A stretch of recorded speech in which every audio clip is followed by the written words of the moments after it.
Now, once again, it's time to keep that weekly appointment with our good friend and host, Dr. Watson. Good evening, Dr. Watson. Good evening, Mr. Bell. As usual, you're punctual to the minute. Draw up your chair and make yourself comfortable. Thank you. That's it. I see that you have the old black tin dispatch box out again, Dr. Watson. I deduced that you were going over your notes on tonight's case. Elementary, my dear boy. And among the records, I came across some notes of cases that I'd almost forgotten. The shocking death of Crosby, the banker, the Addleton tragedy, and some data on the unusual contents of the ancient British barrow. Those stories sound pretty intriguing, Dr. Watson. I shall tell them to you some other evening, Mr. Bell. Tonight, I'm going to recount an adventure that took place in the heart of the beautiful English countryside. I call it The Adventure of the Tolling Bell. Well, that story began in the small country village of Carnforth. Holmes had recently brought to a successful conclusion the affair of the Barrow and Furnace wheelchair murders. And we decided that a few days' rest in nearby Carnforth would do us both good before returning to our arduous life in Baker Street. We were staying at a small but comfortable inn. Early on the morning of the third day, I remember, Holmes and I were in our bedroom waiting for those two essentials without which an English country gentleman could not start his day. The early morning cup of tea and a jug of hot water for shaving. As we sat there at the open window, a nearby church bell was tolling a funeral knell. There must be a funeral in the village, Holmes. An astonishing deduction, Watson. There's no need to make fun of me. Depressing sound, isn't it? I suppose so. Has it ever occurred to you, Watson, that the history of bells is full of romantic interest? Well, I can't say that I've thought much about it. Almost every historical event has been accompanied by the sound of bells. They summoned soldiers to arms as well as Christians to church. They sounded the alarm in fire, tumult, and invasion. And many a bloody chapter in history has been rung in and out by bells. Well, you seem to be a mine of information on the subject. Yes, Watson. It's a fascinating subject.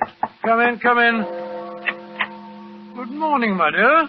Morning, gentlemen. I brought you tea and your shaving water. Mrs. Mickle said to say your breakfast will be ready in half an hour. Splendid, Mary. Oh, Mary, the church bell is tolling a funeral knell. Do you know who's being buried? That I do, sir. I wish it was me. It'll be my turn soon. Poor little thing. I wonder what's the matter with her. I have no idea. Perhaps her father or mother just died. Or a young man. Yes, I bet that's it. She's a pretty girl. And she'd obviously been crying when she came in. Perhaps that's her fiancé they're burying now. Watson, you have the sentimental imagination of the true storyteller. But we've come here for a holiday. You must give your imagination a rest, too. So drink your tea, remove your whiskers, and we'll go downstairs and investigate those kippers.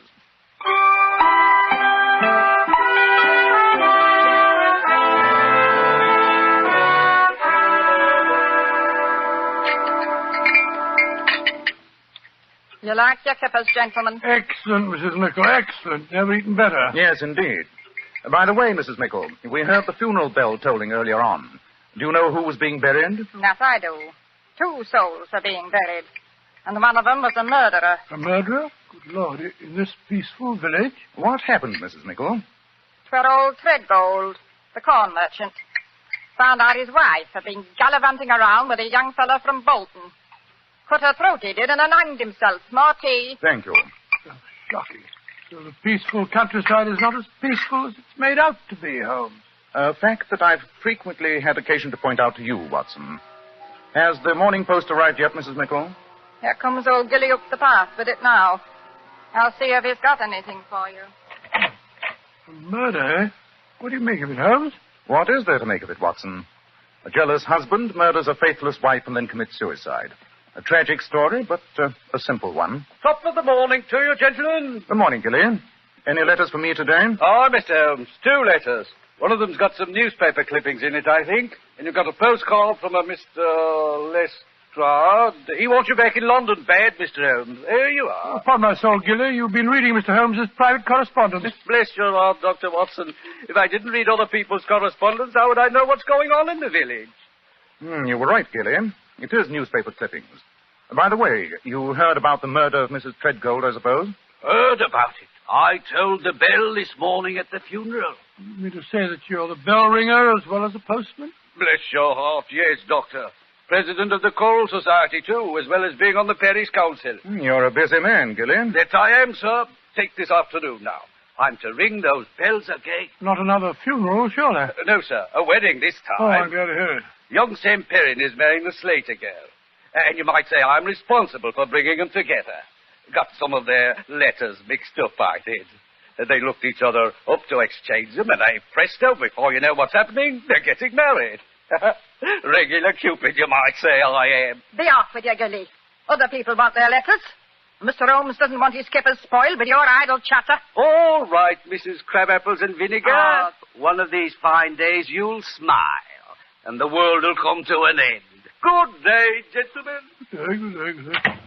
Talkative old busybody he is. Oh, Mr. Holmes.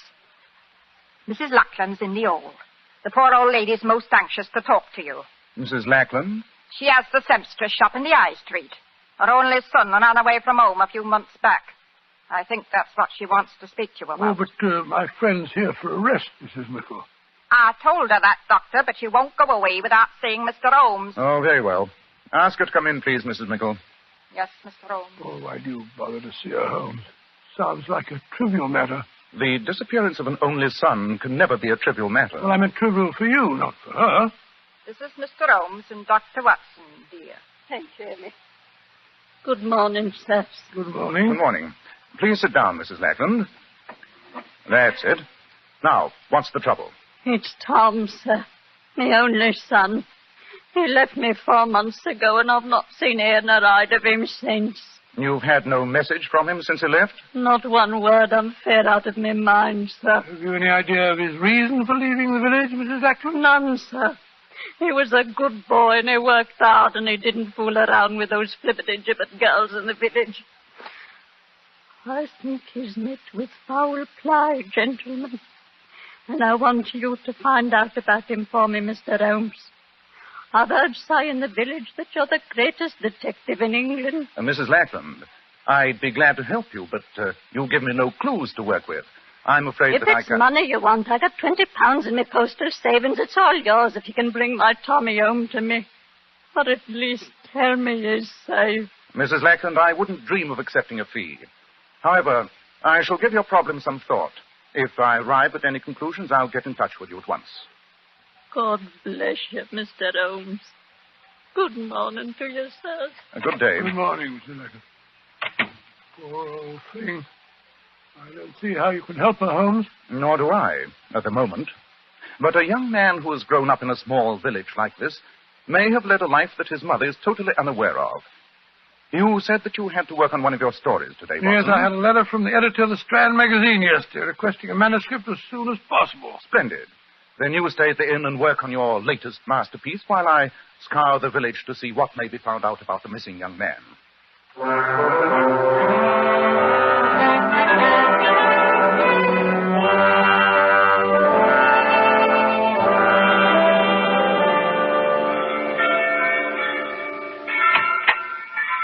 Oh, there you are, Holmes. I was beginning to think you'd got lost. Hello, Watson. I trust you had a profitable session with pen and paper. Well, I've done about half a chapter. I would have done more if it hadn't been for those infernal bells. The wedding ceremony that the worthy Gilly told us about this morning. Oh, I'm tired. Oh, well, what did you find out about Mrs. Lackland's son? Among other things, that he had a secret love life unknown to his mother. And the object of his affections was none other than the maid who brought us our tea this morning. Mary? Have you talked to her? No, it's her half-day off, and I was unable to find her. However, I shall question her when she brings our tea tomorrow morning.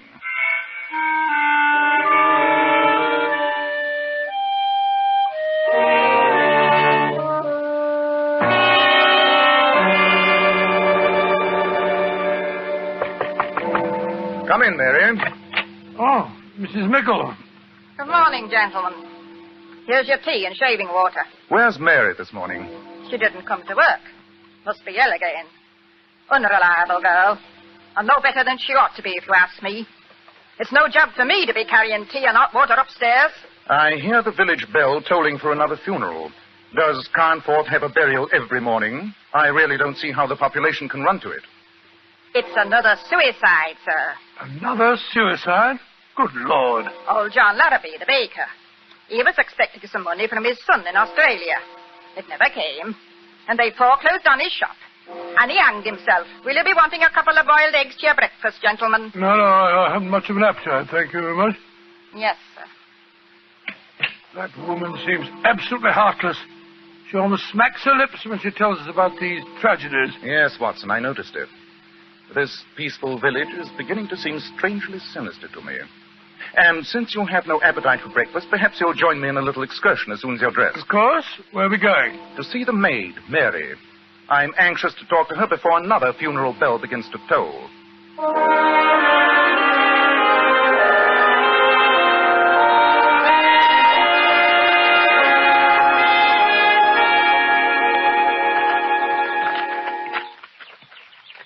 This must be the cottage, Holmes. They said it was the one with honeysuckle over the gate. Yes, and there's Mary sitting on the porch.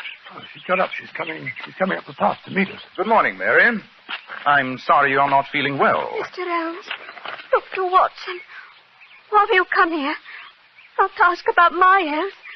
Why should a servant girl matter to a gentleman like you? Oh, you must judge us, my dear. I assure you that No, Watson. Let's be honest and admit we didn't come here because of our concern for Mary's health. Then why did you come here, sir? Mrs. Lackland asked me to try and find her son, Tom. Tom? Yes, Tom Lackland. I thought you might be able to help me, Mary. If I could help you, Mr. Holmes, I'd be helping myself, too. Here come Gilly, the postman. Gilly, is there a letter for me today? No, lass. There's nothing for you again. There must be, Gilly. There must be there. No, lass. If the letter would come, I'd bring it to you as fast as my legs would carry me. You know that. Oh. Morning, Mr. Holmes. Dr. Watson. Left some letters at the inn for you, Doctor. You had a letter from a lady. Oh, how do you know it was from a lady? Reeked with the smell of violets, it did. And it was written in green ink on grey paper, sir. Amazing deduction. That sounds like your young friend from Daly's, Watson. Oh, how did you know about... Well, I don't have a young friend from Daly's, Watson. Quite. Gilly, you told another funeral bell today, didn't you? Aye, sir. And a tragic thing it was. Fate, you might call it. Old Larrabee hanged himself because he didn't get money from his son in Australia. I found him, I did. I was the one to cut him down. And right in the post bag was the letter he was waiting for. The letter that had saved his life. Great Scott, what a ghastly piece of irony. That it was, sir. That it was. Well, gentlemen, I'll be on my way. Good day. Good day, Mary. Perhaps that letter will arrive tomorrow. No. I'll never hear from Tom, never. He's ashamed of me. That's why he deserted me. Deserted you, Mary? You speak almost as if you were his wife. I am his wife. What? We were married secretly in Rochdale 5 months ago, come Tuesday. And he never told his mother? He was afraid to. She thought I was beneath him. Tom said he'd go away and get a good job and then return here and fetch me back with him. He went away all right. But he never came back, sent me word. When he left, did he give no clues to his destination? No hint of any kind, Mary? Well, he did once say, Mary, I'm going to clear out to this puddle and make my fortune, even if I have to bury it. And then he said, bury me fortune. Huh. That's a joke, isn't it? But I didn't know what he meant by it. I think I do, Mary.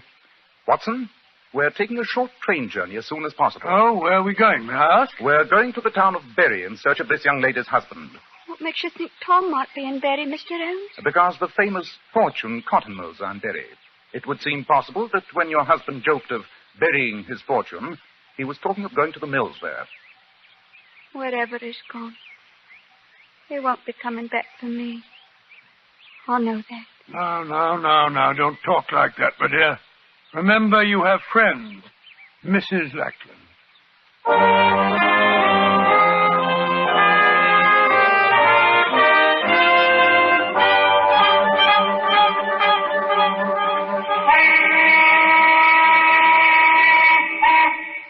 How much longer is Holmes going to be? Leaves me standing outside the factory gates as if I were a blasted coachman. Oh, there he is. Holmes! Hello, Watson. Permit me to introduce you to Mr. Tom Lackland. Tom, this is Dr. Watson. How do you do, Dr. Watson? How do you do? Never mind how I do, young fellow, my lad. How do you do? Your behavior's been absolutely shocking. Shocking. Now, what are you talking Leaving your about? dear old mother and deserting your pretty little bride because you're ashamed of her. You're a scoundrel, sir. You deserve a good horsewhipping, and I've a good mind to give it you. I don't know what you're talking about, Dr. Watson, but I don't like the words you use. And if it's violence you want, I don't mind telling you I'm amateur heavyweight champion of the county. You are? Oh, well, no need to become aggressive more. Don't let's waste time on being acrimonious, Watson. Let's get back to the station as fast as we can. The return of the prodigal is long overdue. We must give them every opportunity to kill the fatted calf.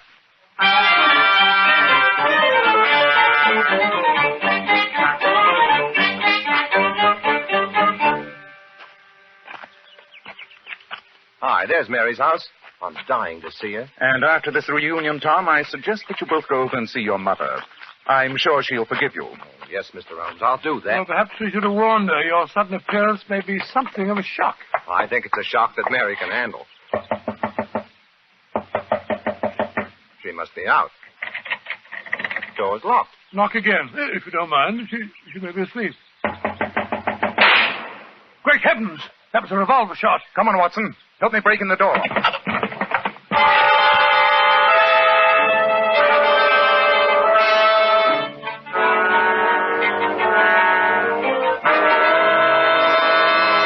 Now, Dr. Watson, that was a fine place to break off your story. You left me right on the edge of a cliff. Had the young girl shot herself? She'd shot at herself, Mr. Bell. But fortunately, a last-minute lack of courage had made her shot go wild.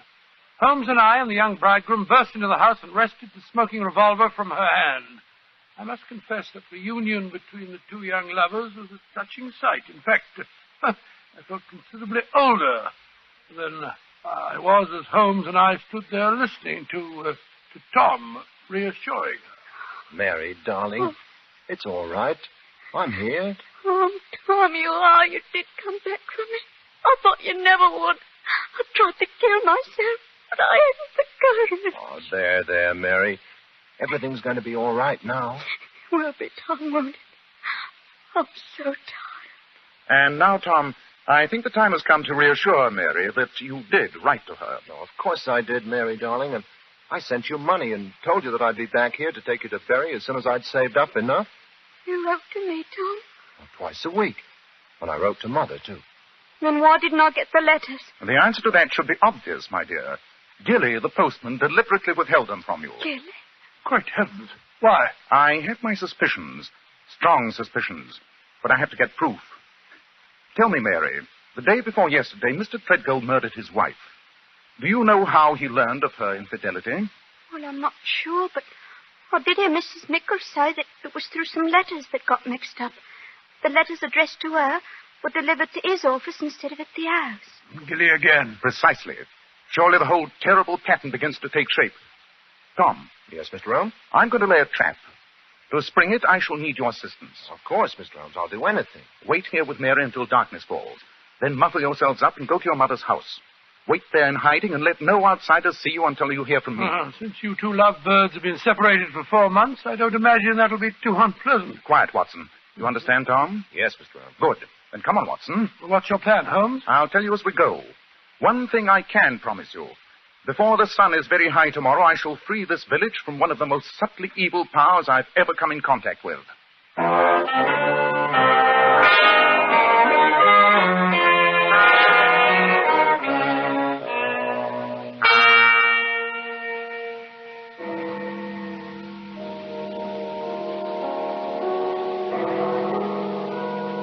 Good morning, Dr. Watson. Mr. Holmes. Good morning, Mrs. Mickle. Good morning. I always said that Mary was a no-good girl, and now she's killed herself. But, of course, I had to come to her funeral. It's very charitable, Mrs. Mickle, I must say. In any case, the vicar says that the poor girl was of unsound mind. Yes, madam, you can't blame her. Well, I'll be getting into the church. Holmes, this farce is beginning to get on my nerves. What are we accomplishing by burying an empty coffin? You'll soon see, old chap. Come on, let's slip into the vestry. This way. Oh, where are we going, Holmes? Up the stairs that lead to the belfry. Here they are. Well, supposing Gilly turns nasty when he finds out we know his secret. Then we must handle him to the best of our ability, Watson. Well, I must say I do not relish the thought of a tussle high in the belfry of a church. The man must be insane. Obviously. That's why his power must be destroyed. This door apparently leads to the belfry. Keep your wits about you, Watson. Good morning, Gilly. Mr. Holmes. Dr. Watson. You've come to see me at work. That's nice of you. Not often I get company up here. We haven't come up here to see you at work, Gilly. We know your diabolical work only too well. Yes, Gilly, we know your secret. What secret's that? You're mad with power, Gilly.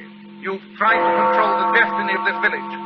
In your position as postman, you thought you had the power to give life and death. That I am, sir. And it's a great power. It makes a man feel good. Almost like a god, you might say. That's sacrilege, you scoundrel. You were responsible for the murder of Mrs. Treadgold. Aye, sir, that I was. And for the old man hanging himself. You were responsible for John Larrabee's suicide, weren't you? Aye, that I was. Larrabee tried to vote me off the village council. I swore I'd make him pay for it, and I did. Your reign is over, Gilly.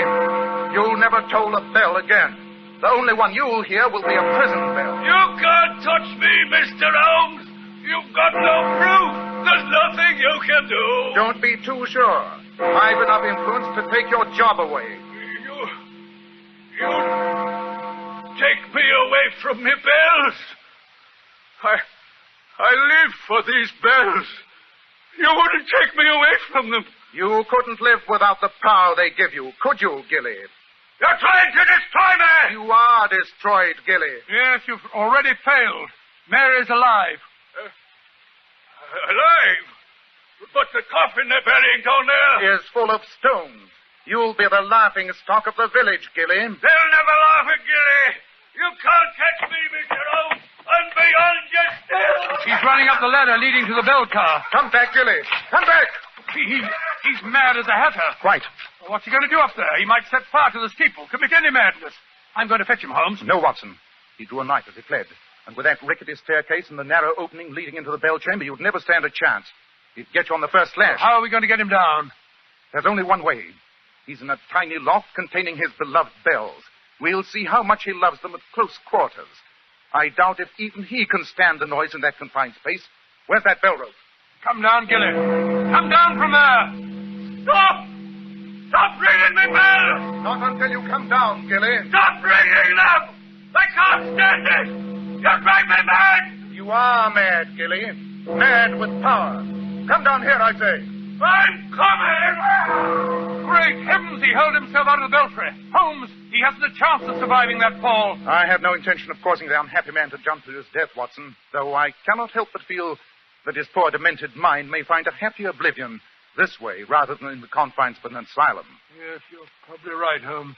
It's been a shocking case, Watson, shocking. And once again it proves the old saying that violence does in truth recoil upon the violent, and the schemer falls into the pit which he digs for another.